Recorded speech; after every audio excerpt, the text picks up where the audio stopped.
No one tells you this. They tell you to open up, to communicate, to be emotionally available.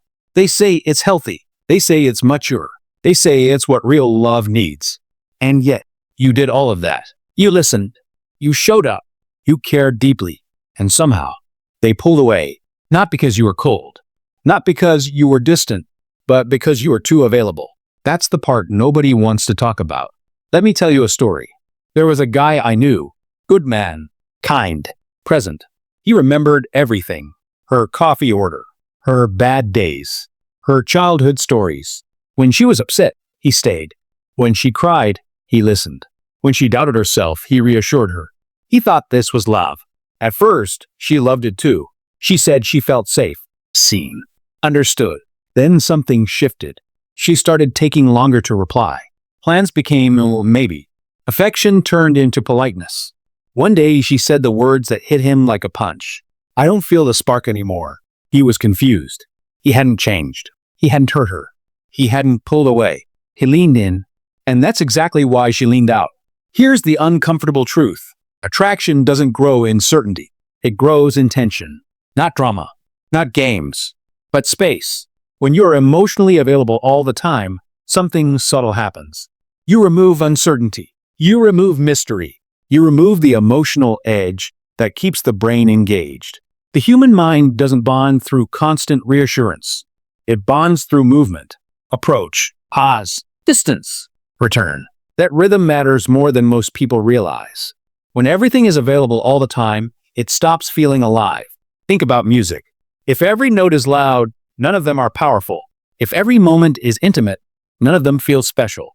Emotional availability becomes emotional saturation, and saturation kills desire. Here's where people get it wrong. They think emotional availability means connection, but often it becomes emotional overexposure. You tell them everything. You process every feeling out loud. You make them the center of your emotional world. That sounds loving, but psychologically, it creates pressure. Because now they're not just your partner. They're your regulator, your mirror, your anchor. And no one wants to feel like they're holding someone else's emotional weight 24/7. Attraction needs autonomy. When someone senses that your emotional stability depends on them, something inside them tightens.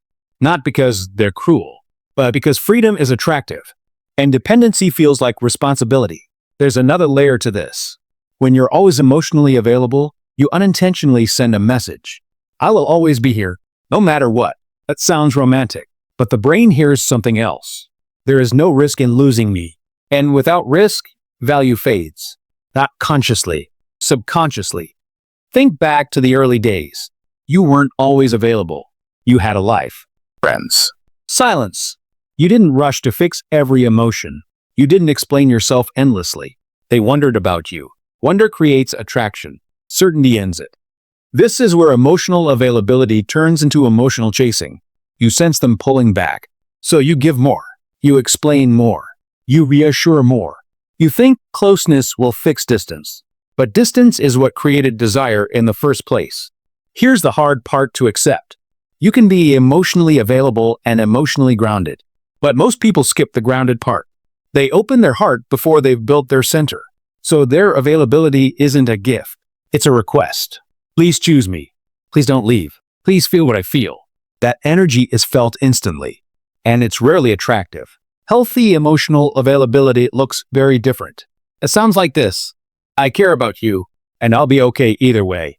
It feels calm, contained, steady. There's warmth, but also self-respect.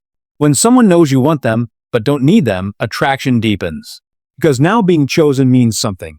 Now their presence is a bonus, not a requirement. Let's go back to that guy. After the breakup, he blamed himself. I was too nice. I cared too much. But that wasn't the problem. The problem was that he disappeared inside the relationship. His emotions revolved around her reactions. His sense of worth lived in her responses. He gave up the space that once made him magnetic. When he rebuilt his life, something changed. He stopped explaining every feeling, stopped over-texting, stopped filling silence with reassurance. He was still kind, still open, but he let moments breathe, and people leaned in again. Not because he became colder, but because he became whole. Here's the truth that matters. Emotional availability doesn't make you unattractive. Uncontained emotional availability does. When you offer connection without boundaries, it stops being connection. It becomes emotional noise. Attraction lives where two complete people choose to meet, not where one person spills themselves, hoping the other stays. So if you've been told you're too available, don't harden. Don't shut down. Just come back to yourself. Build a life that doesn't disappear when someone enters it. Let silence exist. Let mystery breathe. Let people meet you halfway. Because the most attractive thing you can offer isn't endless access to your emotions. It's emotional presence paired with self-possession. And that's what people feel, even when they can't explain it.